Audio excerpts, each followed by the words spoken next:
ചേച്ചിമാർക്ക് കുഞ്ഞ് അനുജത്തി അനുജന്മാർക്ക് ഹൃദയം നിറഞ്ഞ നമസ്കാരം.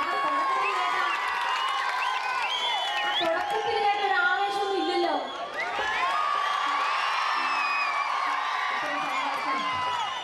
സമയം ഏകദേശം 10:30 നിങ്ങൾ ഏകദേശം 5 മണി തൊട്ട് ഇവിടെ ബാങ്കിന്റെ ഓരോ പരിപാടികളും മറ്റ് കോൽക്കളിയും തിരുവാതിരകളിയൊക്കെ ആയിട്ട് മഴയൊക്കെ പെയ്ത് എന്നാൽ ഇത്ര ക്ഷമ സഹിച്ച് 10:30 മണി വരെ കാത്തിരുന്ന് നമ്മളൊരു പരിപാടിയിലോട്ട് കിടക്കുകയാണ്. ഈ ഇത്ര സ്നേഹം നിറഞ്ഞ അഞ്ചരക്കണ്ടി എന്ന സ്ഥലത്ത് കാവിമൂലി അല്ലെ, അതല്ല കറക്റ്റ് സ്ഥലത്ത്, കാവിമൂലി എന്ന സ്ഥലത്ത് ഇന്ന് എന്തോ നമുക്ക് എല്ലാവരും കൂടെ ഒത്തുകൂടാൻ സാധിച്ചത് ഭയങ്കര ദൈവാനുഗ്രഹം തന്നെയാണ്. അപ്പോൾ മഴയൊന്നും പ്രിയാണ്ട് നമുക്ക് പറ്റുന്നിടത്തോളം മുന്നോട്ട് പോകാൻ സാധിക്കട്ടെ ഞാൻ ആത്മാർത്ഥമായി ആഗ്രഹിക്കുകയാണ്. പകരം എനിക്ക് വേണ്ടത് ഇവിടെ വന്നപ്പോൾ തന്നെ എനിക്ക് മനസ്സിലായി എന്ത് ഒച്ചപ്പാടും ബഹളവും കയ്യടിയും കൂട്ടുവിളിയും അതാണ് ഒരു പ്രോഗ്രാമിന് ഒരു യഥാർത്ഥ ഗാനം. അല്ലാണ്ട് വെറുതെ കസേരയിൽ മസിൽ പിടിച്ച് കയ്യും കെട്ടിയിരുന്ന് അരണാപാണ് പോലെ ആൾക്കാരെ നമുക്ക് വേണ്ട. അങ്ങനെ ഒരു പരിപാടി നടത്തി ഇവിടെ വെറുതെ അങ്ങ് പോവുകയാണെങ്കിൽ നമുക്ക് പ്രത്യേകിച്ച് പണിയൊന്നും എടുക്കണ്ട. പക്ഷെ എന്നാലും നല്ല ഒരു ഒച്ചപ്പാടും ബഹളവും നമ്മൾ ശരിക്കും ഒരു ഗാനമേള ആസ്വദിക്കുന്നത് നമുക്ക് നല്ല ഒച്ചപ്പാടൊക്കെ വേണം. എന്നാലും ശരിക്കും ഗാനമേളയുടെ അന്തരീക്ഷം നമുക്ക് കിട്ടുള്ളൂ. ഈ പ്രോഗ്രാമിലോട്ട് എന്നെ ക്ഷണിച്ച എന്താ പറയാ വളരെ പ്രശസ്തമായ ഒരു ബാങ്കാണ് ഫാർമേഴ്സ് സർവീസ് സഹകരണ ബാങ്കിന്റെ 100ാമത്തെ വാർഷികം നമ്മൾ ആഘോഷിക്കുകയാണ് അല്ലെ. ഒത്തിരി പ്രത്യേകതയുള്ള ഒരു ബാങ്കാണ്.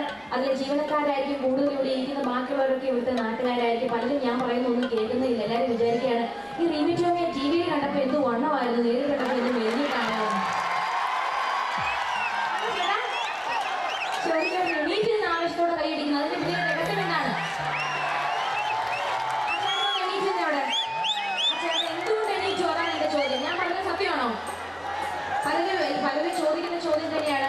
എന്തായാലും ഒത്തിരി സന്തോഷം നിങ്ങൾ എല്ലാവരും കാണാൻ കഴിഞ്ഞു. നമുക്കൊരു കാര്യം ചെയ്യാം. തുടക്കത്തിൽ തന്നെ ഭയങ്കര അടിപൊളി പാട്ട് വേണ്ട, പയ്യത്തിനാൽ പനിയുന്നില്ല. നമുക്ക് കുറച്ചു പതുക്കെ പതുക്കെ പതുക്കെ നിങ്ങൾക്ക് ഇഷ്ടപ്പെടുന്ന മലയാളം, തമിഴ്, ഹിന്ദി കണ്ടാവും. അതിന്റെ പുറത്തൊക്കെ ഉറങ്ങി വീഴാണ്ടൊന്ന് നോക്കണം കേട്ടോ. നിങ്ങളുടെ ആരോഗ്യം നമുക്ക് കാണാം.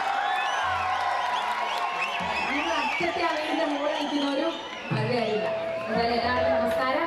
നമുക്ക് വിചാരിച്ചാൽ മലയാളികൾക്ക് ഒരുപാട് നല്ല ഗാനങ്ങൾ സംഭാവന നൽകിയ ഒരു സംഗീത സംവിധായകനാണ്. മലയാളികൾക്ക് മലയാളികൾക്ക് ഒരിക്കലും മറക്കാനാവാത്ത ഒരു സംഗീത സംവിധായകനാണ്. നല്ല ഗാനങ്ങൾ നമുക്ക് തന്ന അദ്ദേഹം മരിച്ചാലും അദ്ദേഹം ചിട്ടപ്പെടുത്തിയ ഗാനങ്ങൾ മരിക്കുന്നില്ല. അത്തരത്തിലുള്ള ഒരു ഗാനം രവീന്ദ്ര മാഷിന്റെ ഓർമ്മയ്ക്കായിട്ട് അദ്ദേഹത്തിന്റെ ഒരു ഗാനത്തോടുകൂടി ഞാൻ ആരംഭിക്കുകയാണ്.